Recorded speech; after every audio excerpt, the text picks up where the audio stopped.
বুঝছো? অনেক সুন্দরভাবে কিন্তু মাছ পালন আসছে। আমার কি মাছ এরকম পরিষ্কার না হলে এগুলো খায় তো। এগুলো খায় না? এবং এই মাছগুলো কোথায় যাবে?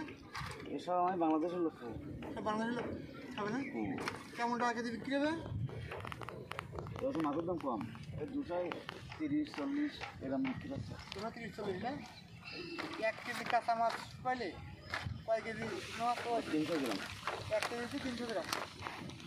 শুকনা 200 গ্রাম পাওয়া যায়। 300 গ্রাম মানে 3 কেজি মাছ শুকাইলে 1 কেজি। 1 কেজি শুকনো মাছ। তাই কয়দিন শুকাবেন এটা?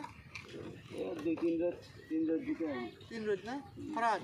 এটা সব কিন্তু মাছ। ধরাও দিকে। দেখো খরাজ। বড় বড় মাছ কিন্তু সব। বুঝছো? সব তো শুকাই গেছে না? না, এগুলো কাঁচা। তাই এই মাছগুলো কোন অঞ্চলে বেশি খায়? এই চট্টগ্রাম, বান্দরবন, চট্টগ্রাম, বান্দরবন, রাঙামাটি মানে ওই খাগড়াছড়ি। আর আপনারা কোন কোন মাছগুলো শুকান? এই মাছ। শুধুমাত্র শুধু সিলভার? আর কিছু পুঁটি মাছ যখন ওঠে সেই সময়। এটা খরাজ। এই মাছটা কিন্তু সম্পূর্ণ শুকাই গেছে। বুঝছো?